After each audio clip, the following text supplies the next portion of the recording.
ये लोग तो सड़क पे बिता दिए, आंदोलन करने में रह गए कि भाई बहाली निकलेगी, हमको जॉब लगेगा। तो इनके जो पहले के शिक्षा मंत्री थे विजय कुमार चौधरी, उन्होंने बहुत घुमाया फिराया, कभी कहा कि जो एसटीईटी पास करेंगे सबको नौकरी मिलेगी। फिर बोल रहा है कि एसटीईटी, कौन नहीं जानता है कि एसटीईटी पात्रता परीक्षा है। तो विजय चौधरी लंबा घुमाए पहले इन लोगों को। जब शुरुआत शिक्षक ज्वाइन करते हैं उतना भी पैसा नहीं दिया जाता, जितना एक चपरासी को मिलता है उतना भी पैसा नहीं शिक्षक को मिलता है। कि एसटीईटी जो पास किया या सीटेट जो पास किया वो सभी के सभी पैसा पे पास हो गए, ऐसा तो नहीं है। अगर सरकार ये मानती है तो इसका मतलब सरकार ही दोषी हो गई। सरकार ने ही तो कंडक्ट कराया ना, एसटीईटी या हो या बीटेट हो। 1.5 लाख अपने फर्जी शिक्षकों को बहाल किया है। हाईकोर्ट में ये डाटा है, 1.5 लाख फर्जी शिक्षक। जो शुरू से नीतीश कुमार जी का जो बहाली चला है, ये 1.5 लाख फर्जी शिक्षक है। आज तक वो आपने उन फर्जी शिक्षकों को क्यों नहीं निकाला? विजय कुमार चौधरी जब शिक्षा मंत्री थे उन्होंने कैसे लड़ाया? मेरिट नॉट इन मेरिट करके लड़ा दिया आपस में अभ्यर्थियों को, दोनों केस कर दिया हाईकोर्ट में। तो सरकार को उस समय बहाना मिल गया कि मामला कोर्ट में है तो हम नहीं कुछ कर सकते हैं। अब फिर दूसरा तरीका इन्होंने ढूंढ लिया, अब फिर कोई ना कोई कोर्ट में चला जाएगा। जो तेजस्वी यादव चुनाव में घूम घूम के बोलते थे कि हम अस्थायी वेतनमान देंगे, समान काम समान वेतन लागू करेंगे, 2020 के चुनाव में हर जगह इन्होंने कहा है कि समान काम समान वेतन लागू करेंगे। आज वो कह रहे हैं कि परीक्षा लेंगे, पास करेंगे तब राज्यकर्मी का दर्जा देंगे। अभी भी नहीं कहा है कि समान काम समान वेतन, अभी भी उन्होंने नहीं कहा। प्रमोशन करके जो ऊपर जाते हैं उनसे आप कौन सी प्रतियोगिता परीक्षा लेते हैं? आपने बीपीएससी के परीक्षा नियंत्रक अमरिंदर कुमार को आईएएस में प्रमोट कर दिया और डीएम बना दिया लखीसराय का। उनसे कौन परीक्षा आपने लिया था? ये तो सरकार को जवाब देना चाहिए ना, उनसे आपने कौन सी प्रतियोगिता परीक्षा ली थी? तो एक आप घोषणा कर देते कि सबको राज्यकर्मी का दर्जा दिया जाता है, सबको समान काम समान वेतन दिया जाता है, उसके बाद आप उनको ट्रेनिंग दीजिए। ये ठीक शराबबंदी की तरह है। नीतीश कुमार जी ने ही गांव गांव शराब का जो है एजेंसी खुलवाया था, ठेका दिलवाया था। हर गांव में एक दुकान खुल गया था शराब का, नीतीश कुमार जी ने ही खुलवाया था। और वही नीतीश कुमार जी फिर आ गए कि शराबबंदी कर दो, शराबबंदी कर दिए और होम डिलीवरी होता है और राजस्व की कमी होती है। इन लोगों को तो ये था ना कि हम एसटीईटी पास से हमको नौकरी मिल जाएगी। तो अब उनके ऊपर तो समझिए कि दुखों का पहाड़ टूट पड़ा ना। क्या फिर परीक्षा देना पड़ेगा। अब उसमें क्या होगा, धांधली सेटिंग होगी, क्या होगी नहीं होगी। नमस्कार, आप लाइव बिहार देख रहे हैं। मैं हूं राजमोहन तिवारी। बिहार में महागठबंधन की सरकार है। नीतीश कुमार मुख्यमंत्री हैं और उप मुख्यमंत्री के पद पर तेजस्वी यादव हैं। वही तेजस्वी यादव जो 2020 के विधानसभा चुनावों के समय तमाम बिहार के युवाओं को 10 लाख नौकरी देने का वादा करते थे। अब जब से सरकार में आए हैं, तमाम जो बेरोजगार युवक हैं, अभ्यर्थी हैं, इंतजार में बैठे हैं बहाली के, वो उनसे सवाल भी पूछ रहे हैं। शिक्षक अभ्यर्थी पिछले 1-1.5 सालों से राजधानी पटना सहित कई जिलों में प्रदर्शन कर चुके हैं। इंतजार में बैठे थे कि अब सरकार 7वें चरण के संबंध में अधिसूचना जारी करेगी, लेकिन पिछले दिन नीतीश कैबिनेट की बैठक होती है और नई शिक्षक भर्ती नियमावली पर मुहर लगती है। और उसके बाद से बिहार में अब चर्चा इसी को लेकर छिड़ गई है कि आखिरकार ये सरकार रोजगार देना चाहती है या फिर उसे लटकाना चाहती है। बात इसी पर करेंगे। हमारे साथ छात्र नेता दिलीप हैं। दिलीप, सबसे पहले जो नियमावली पर मुहर लगी है उसको कैसे देखते हैं? देखिए, नियमावली का इंतजार लंबे समय से अभ्यर्थी, शिक्षक अभ्यर्थी कर रहे थे। नियमावली आई उसका तो स्वागत करते हैं। और इसमें जो दिया गया कि राज्यकर्मी का दर्जा मिलेगा, ये भी स्वागत योग्य कदम है। परीक्षा लेंगे, इसको भी चलिए एक तरह से सही मान सकते हैं कि चलिए आप परीक्षा लीजिएगा। लेकिन सवाल उठता है कि जब नौकरी देने की बात हुई तो आप कह रहे हैं परीक्षा लेंगे। पहले तो आपने बताया नहीं था। और हम देखिए, पहले से हम ये मांग करते आ रहे हैं। जब से 2006 में शिक्षक नियमावली आई थी उस समय से हम विरोध करते आ रहे हैं कि इससे गुणवत्तापूर्ण शिक्षा बिहार को नहीं मिलेगा। हालांकि उस समय लोग नहीं जानते थे, मतलब नियोजित शिक्षक। और हम ये पहले से मांग करते आ रहे हैं, बहुत पहले से, कि ये नियोजन इकाई खत्म हो, सेंट्रलाइज बहाली हो और कोई आयोग के द्वारा बहाली हो। ये हम लंबे समय से मांग करते रहे। और सम्मान मिले शिक्षकों को, उचित वेतन मिले, वेतनमान मिले, अस्थायी बहाली, ये सब हम मांग लगातार पिछले साल हम हस्ताक्षर अभियान चला रहे थे, उसमें भी हमारी ये मांग थी। तो सरकार ने बहुत सारा चीज़ इसमें किया है, इसका हम स्वागत करते हैं। लेकिन दिक्कत कहाँ है? दिक्कत ये है कि आप अचानक से सो के उठिएगा और सुबह में कहिएगा कि हम ये चीज़ लागू कर रहे हैं, तो ये तो एक तरह से तानाशाही वाली बात हो गई।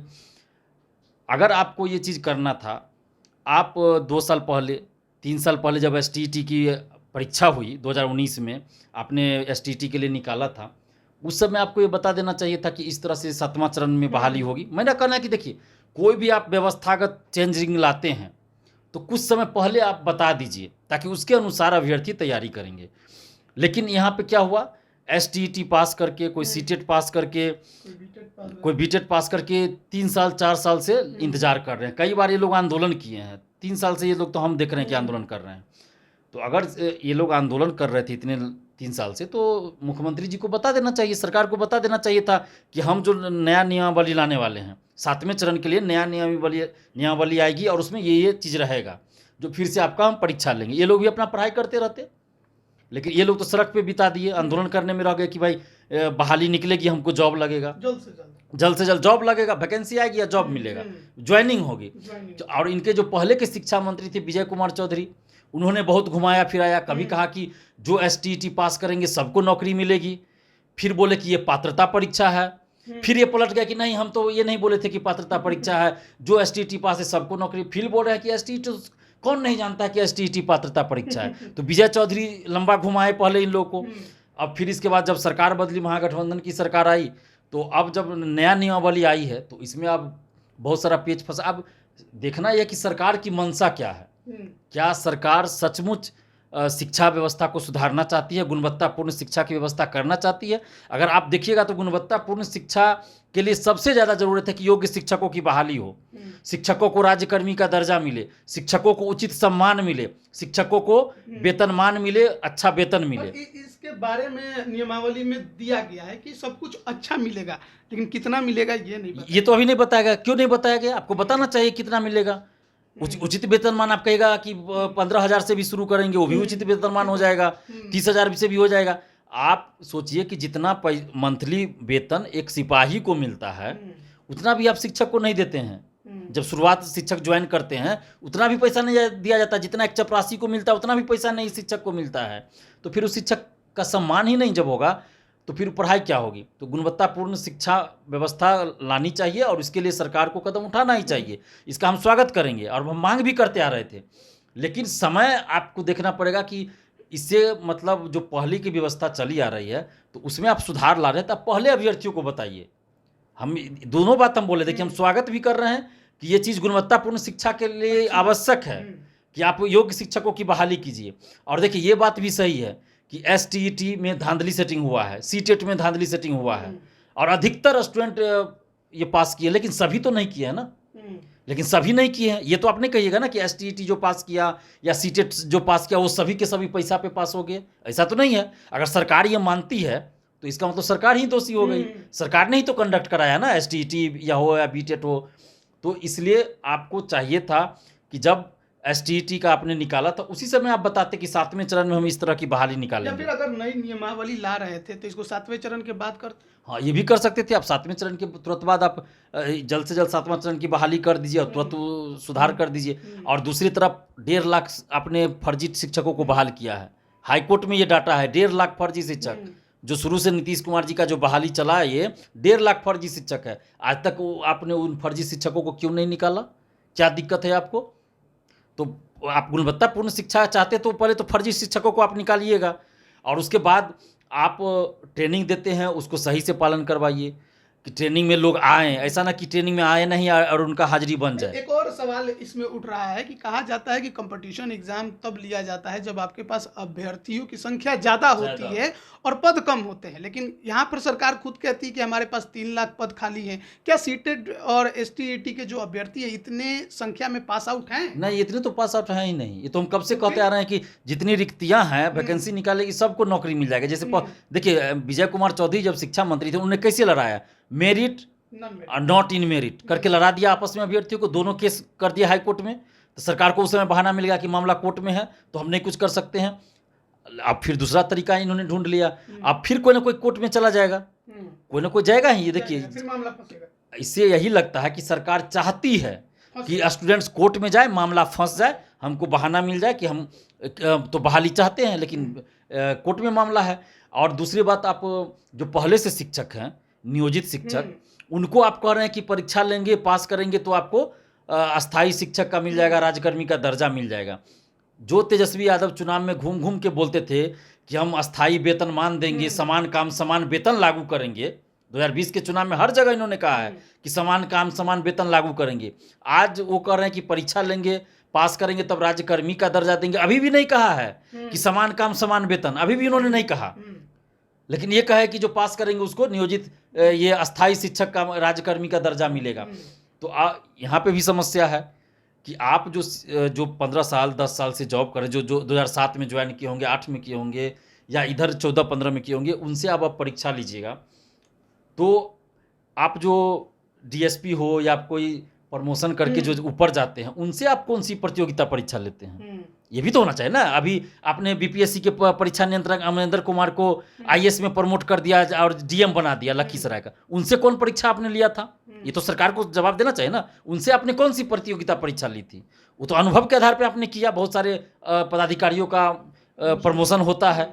तो शिक्षक में भी आप ऐसा कर सकते थे कि इतने लंबे समय से पढ़ा रहे हैं तो चलो इनको प्रमोट करते। एक आप घोषणा कर देते कि सबको राज्यकर्मी का दर्जा दिया जाता है, सबको समान काम समान वेतन दिया जाता है। उसके बाद आप उनको ट्रेनिंग दीजिए, उसके बाद आपको जो परीक्षा लेना है इंटरनल लीजिए। तो दक्षता परीक्षा लेते ही हैं। दक्षता परीक्षा तो आप लेते हैं, आपको फिर आगे लीजिए दक्षता परीक्षा। जो पास नहीं करे उन पे आप जो भी कार्रवाई करना है कीजिए, वैसे भी आप दक्षता परीक्षा ले रहे हैं। लेकिन आप जब तक शिक्षकों को सम्मान नहीं दीजिएगा, शिक्षा व्यवस्था नहीं सुधरेगी। और आज ये हकीकत है कि नीतीश कुमार बिहार के मुख्यमंत्री ही नियोजन प्रक्रिया शुरू करते हैं, फिर वही उसे खराब बताते हैं। ये ठीक शराबबंदी की तरह है।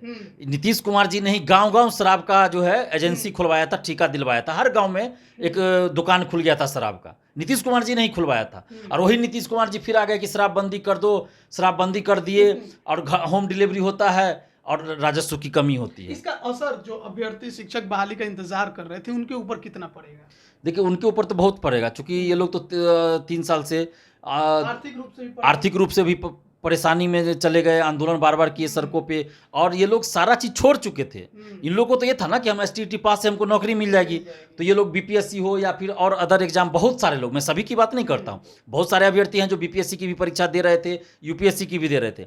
लेकिन बहुत सारे अभ्यर्थी ऐसे भी हैं जो जिनको था कि हमको शिक्षक ही बनना है, शिक्षक ही बनना है, तो अदर एग्जाम से कोई मतलब नहीं। तो वो निश्चिंत होकर थे अपना कि हमको तो शिक्षक बनना है, हो ही गए हैं, एसटीईटी पास से शिक्षक बन जाएंगे। तो अब उनके ऊपर तो समझिए कि दुखों का पहाड़ टूट पड़ा ना।